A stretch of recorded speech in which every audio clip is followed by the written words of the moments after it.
안녕하세요. 김주갑의 경제부동산입니다. 구독, 좋아요 부탁드립니다. 부동산을 잡아야 할 대통령 인수위가 집값을 불지르고 말았습니다.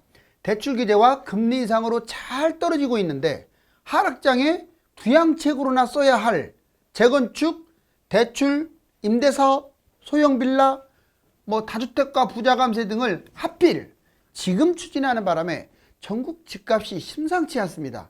이미 3주 연속 매수지수가 상승세로 돌아섰고 시세도 보합권까지 회복하였으며 매물이 줄면서 신고가도 속출하고 있습니다. 도대체 한 달 만에 무슨 일이 벌어진 것일까요? 유료 상담은 010-3999-8808 전화 주십시오. 인수위가 부동산 불지른다. 말도 안 되는 거죠. 자, 한 달 만에 집값 뒤집혔습니다. 제가 보기에는 어설픈 아마추어를 앉혀놔가지고 하다 보니까 이런 일이 벌어지는 것 같아요. 집값이 내려간 다음에 좀 안정화된 다음에 해도 될 것들을 불쏘시개를 지금 하고 있는 거예요. 자, 여보세요. 자, 뉴스에서도 많이 나와요. 그렇게 인수위가 노골적인 다주택자 행보. 지금 여러분들 무주택자를 위한 정책을 써야 하나요? 다주택자를 위한 정책을 써야 하나요? 다 같은 국민이지만 무주택자들을 위한 정책을 써야죠. 왜? 집값이 너무 거품이 심하니까. 그래도 다주택자들의 매물을 유도하는 그런 정책도 필요하기는 해요. 그런데 이건 일방적으로 다주택자가 살판나는 그런 상황을 만들었어요. 그러니까 다주택자 행보, 집값이 불안하다고 나오잖아요. 먼저 다주택자가 왜 살판났냐? 다주택 세금 감면, 양도세는 중과세는 감면한 것이 맞아요. 그래야 매물이 나와요. 그런데 무슨 취득세부터 쓸데없는 거 다 감면합니까? 다주택자는 세금 때리는 게 맞아요. 왜? 투기했기 때문에. 자, 두 번째, 25평 이내 소형 아파트 임대주택 사업을 부활하겠대요. 이거 처음에 말로만 나온 줄 알았더니 거의 이렇게 보여요. 지금 아주 미친 거 아닙니까? 이거 소형 아파트 지금 문재인 정권이 왜 패배했어요? 임대주택 사업 때문에 망친 거 아니에요. 이거 수백 채씩 잡은 사람들이 부자들이에요. 서민들은 이거 제대로 못해요. 그러면 집값 폭등하죠. 또 희소성 때문에. 그리고 또 더 웃기는 것은 빌라, 다세대, 오피스텔 얘들을 주택수에서 제외하겠대요. 자, 그럼 이거 갖고 있는 사람들은 당연히 찬성하겠죠. 근데 그렇게 생각하시면 안 돼요. 얘들이 뛰면 아파트는 더 뛰어요. 또 하나, 얘들을 누가 싹쓸이 하겠어요? 돈 많은 부자들이요. 결론적으로 이거 한 채 갖고 있는 사람들 집값 조금 뛸지 몰라도 얘가 뛰면 아파트는 더 뛰기 때문에 더 손해봐 버리는 거예요. 제가 하고자 하는 말은 왜 다주택 살판나는 정책을 지금 떠벌리고 있냐 이거예요. 두 번째, 아파트 이제 특히 말만 좋아서 아파트 이제 강남이 살판나게 생겼어요. 강남권이 보세요. 재건축 규제 완화, 안전진단이라든가 재청원이라든가 용적률이라든가 재건축만 그럽니까? 재개발, 리모델링 다 그렇죠. 그래서 강남 3구, 서울, 일기 신도시, 수도권 또는 지방 이거 해당되는 것들은 엄청난 수혜를 보죠. 더군다나 대통령 집무실이 쓸데없이 이전하는 바람에 용산 부동산은 지금 급등을 하고 있어요. 제가 이렇게 말하면 정치적 발언 같지만 저는 정치적 중립입니다. 문재인 정권 저처럼 많이 비판한 사람이 없어요. 부동산 쪽으로. 근데 오히려 얘들은 더 한술 더 뜨는 것 같아요. 건설사 살판나면 건설사 왜 분양가 상한제를 폐지합니까? 웃기는 거 아니에요? 건설사 편이 아니에요? 국민 편입니까? 집값 분양가 올리면 집값 올라가는 거 뻔한데 건설사 고분양가 뻔하잖아요. 대출 규제를 왜 완화합니까? 2030 집 못 잡으니까 도와주려고? 그러다가 집값 더 뛰면 더 손해보죠. 영끌을 자극하는 일이고 그 다음에 역세권이라든가 교통이라든가 이런 것들로 전국 집값을 지금 자극하고 들쑤시고 있어요. 지금 이건 제가 팩트 위주로 말씀드리는 거예요. 오히려 부동산 투기를 갖다가 활성화하고 있습니다. 자, 여기 보세요. 부동산 악순환이 반복되면 부자들만 신나는 거예요. 서민들은요 계속 가난해져요. 자, 이 부동산 악순환 고리에 대해서 제가 한번 얘기를 할게요. 임대주택 등록 활성화에 아파트가 아닌 비아파트도 시장도 꿈틀거린다. 벌써 이렇게 나오잖아요 뉴스에. 저는 그냥 해본 말인 줄 알았더니 그게 아니더라고요. 심기원 그분 좀 글쎄 저는 개인적 감정은 없지만 그 펜따나 굴리는 사람이 뭘 얼마나 알지 좀 걱정돼요. 문 대통령 부동산 폭등. 결국 문 대통령이 부동산 폭등하는 바람에 정권 교체된 거 맞아요. 물론 부동산 문제만 잡을 수는 없지만 서울 전체에서 국민의힘이 이겼다라는 것은 전통 여당 지지층에서 야당이 된 거기 때문에 집값의 영향이 상당히 컸어요. 여기 보세요. 당연히 윤 당선인이 이제 된 거죠. 그런데 또 부동산 상승 지금 하고 있잖아요. 그렇게 되면 다음 보세요. 지자체 선거라든가 또는 총선 이거 심판받을 거 뻔합니다. 집값 또 끌어올리면 현재는요 너무 비싸요. 집값이. 여기서 조금 뛰는 것은 아주 문제가 돼요. 그 전에 뛴 것들은 또 그렇다 치지만. 두 번째, 소형 아파트 임대주택 사업, 비아파트, 아파트 아닌 거 무주택으로 간주한다? 그럼 여러분들도 막 살 거 아닙니까? 그러면 부자들 중심으로 소형 아파트, 비아파트 싹쓸이 들어가요. 결국 부동산 폭등시킵니다. 무주택자와 가난한 무주택자는 계속 가난해지고 더군다나 집이 있든 없든 간에 빈부차는 더 심화돼요. 이건 안 봐도 그냥 비디오예요. 더군다나 다른 나라가 아직 완전히 꺾이지 않았어요. 다른 나라도 집값이 우리나라보다 덜 뛰어서 그렇지 계속 좀 상승 중이란 말이에요. 그러면 집값을 잡는 쪽에 포커스를 둬야죠. 여기 보세요. 재건축 재개발 대출 완화. 뭐 재건축 재개발을 이제서 벌써 완화하고 대출 완화하고 공급으로 완화하려고 하고 다 이해는 돼요. 얘도 왜 이걸 한다고 하냐면 그 전세제도 이런 것들을 갖다 좀 안정화시키려고 한다는 거 알아요. 근데 그것은 소탕대실 아니나요? 집값이 더 문제 아니나요? 강남 핵심 아파트 가격이 급등해가지고 전국적으로 좀 확대하고 강남이 뛰면요 다 뛰니까 문제인 거죠. 부동산 폭등 결국 무주택자는 가난해지고 빈부차는 결국 심해집니다. 제가 이 세 가지로 부동산 악순환 고리를 지금 제시했어요. 자, 그러면 결국 부동산이라는 건 지금 쓸 정책이 있고 하락 후에 쓸 정책이 있어요. 미리 떠벌리기보다는 지금은 이런 정책은 안 쓴다. 왜? 집값을 안정시키는 게 최고 우선이기 때문이다. 이렇게 못을 받고 진행해야 하는데 그런 거 없이 다 진행할 것처럼 말하니까 막 집값이 살아나는 거죠. 이거 보세요. 당선인 부동산 정책 시기를 구분할 줄 알아야죠. 지금 쓸 정책은 이거예요. 공급을 확대하는 거 맞아요. 3기 신도시 150만째. 그 다음에 민간 분양 이거 잘하는 거예요. 공공임대 탈피. 공공임대 이게 솔직히 민주당 지겨웠거든요. 자꾸 뭐 공산주의도 아니고 공공임대 어느 정도 균형을 맞춰야죠. 민간 추첨 이것도 잘하는 거예요. 매물 유도 이거 다주택 중과 완화는 잘하는 겁니다. 왜? 중과세 완화해야 매물이 나오죠. 다주택자들이 뭐 엄청난 죄인도 아니고 다만 중과세 완화만 하지 말고 페널티로 누진세를 때려버렸으면 좋겠어요. 안 팔면 1년 안에 안 팔면 당신들 세금 때리겠다. 그래야 팔지. 물량 확대 이거 잘하는 겁니다. 시장 자율 정책 그래요. 궁극적으로 우리나라가 자본주의, 민주주의이기 때문에 시장 자율의 원칙을 두는 규제 철폐, 공시가 좀 속도 조절, 세금이나 그리고 지금 하고 있는 금리 인상, 한국은행과 연계해서 계속 인상하는 거 맞아요. 이거는 긍정적이지만 이게 너무 형편없다는 거예요. 여기 보세요. 어떻게 대출 규제를 완화할 생각을 합니까? 물론 지금도 한다 안 한다 뭐 DSR을 푼다 안 푼다 맨날 뉴스가 달라요. 여러분들 뉴스 믿지 마세요. 오늘 다르고 또 내일 달라요. 청년부터 시행한다? 왜 예외를 둡니까? 자, 분양가 상한제 폐지 왜 폐지합니까? 고분양가 집값 상승시키려고? 재건축 재개발 왜 하필이면 지금 합니까? 얘들은요 이런 거 안 해도 속도 나요. 이런 건 언제 하냐면 집값이 많이 떨어진 다음에 이제 분양책을 써야 할 때가 있어요. 그쵸? 그때 해도 늦지 않는데 왜 이렇게 뜨거울 때 이걸 하냐 이거야. 용적률, 재초안, 초과이익 환수제, 안전진단 이런 걸 왜 완화하냐고요. 소형 아파트 임대주택 사업 못해서 지금 뭐 문제가 됩니까? 아무리 전세를 갖다가 안정화시킨다지만 집값을 띄우면서 안정화시키는 건 말이 안 돼요. 결국 다주택자들 돈 벌게 하는 거예요. 이거 소형 빌라 다세대 주택수에서 제외하는 것들도 부자들 싹쓸이 할 겁니다. 이거 보세요. 현재 꼭 필요한 부동산 정책은 제가 제시할게요. 어떻게 저만 또 못합니까?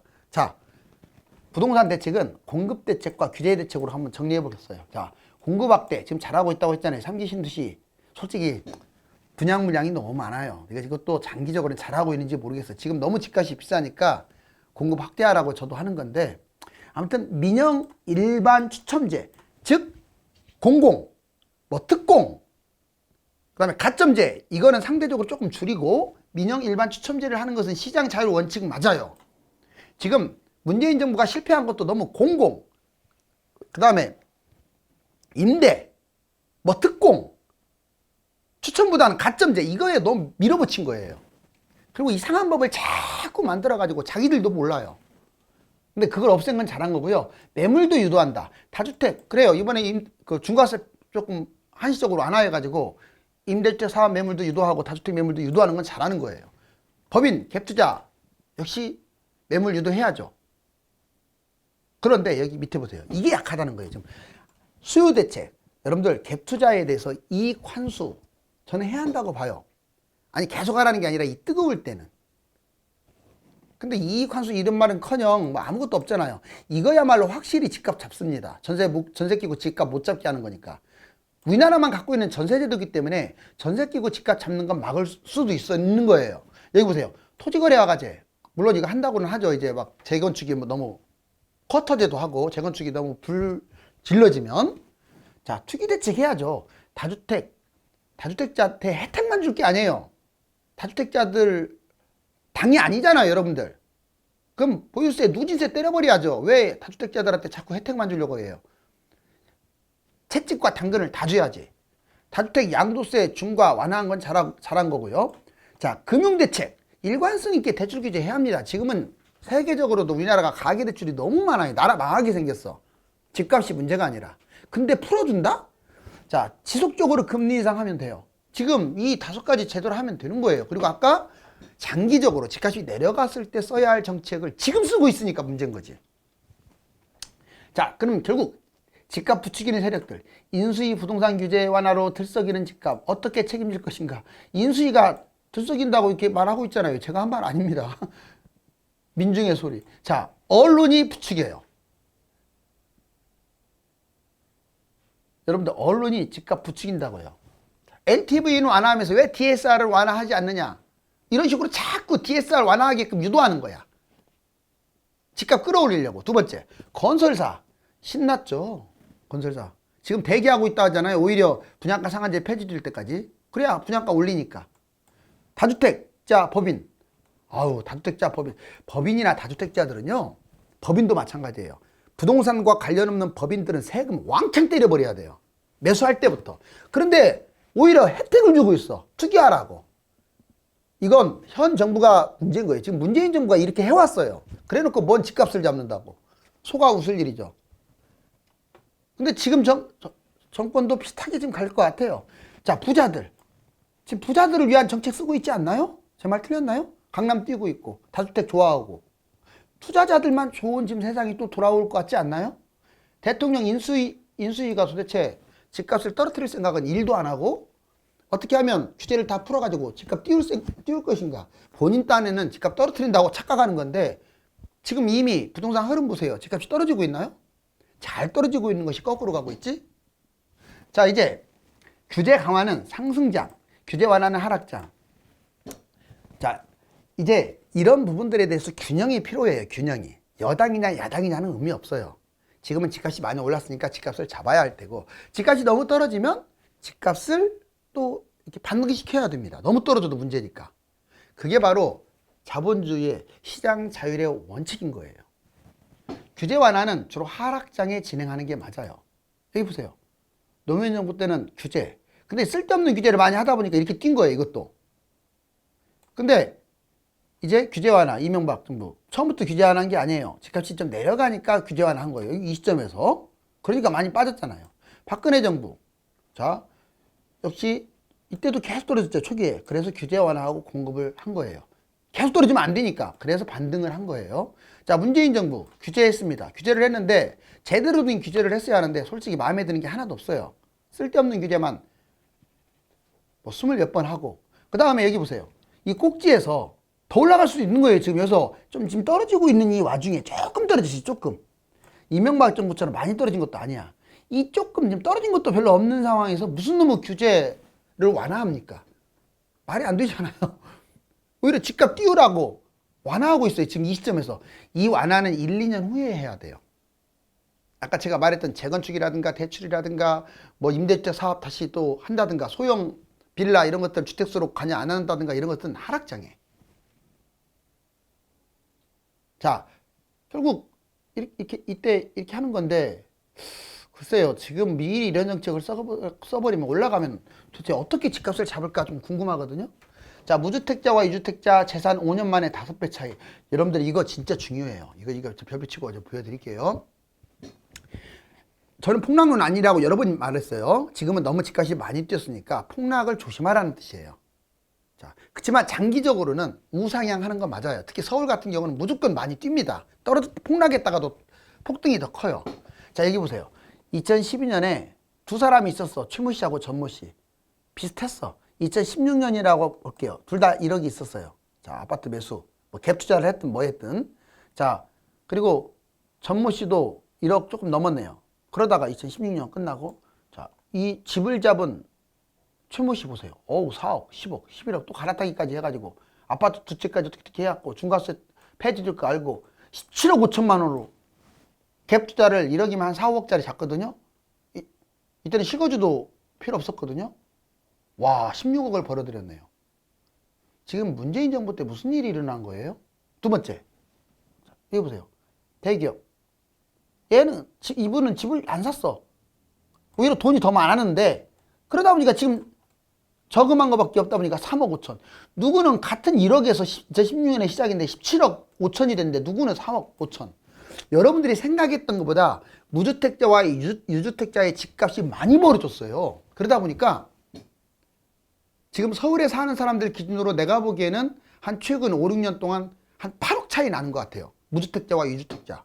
집이 있다는 이유로 8억 올랐고 집이 없다는 이유로 8억 손해봤다는 뜻이에요. 물론 아파트 기준으로.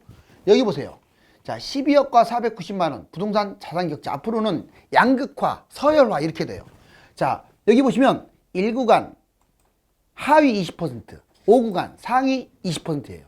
봤더니 2018년에 703만 원.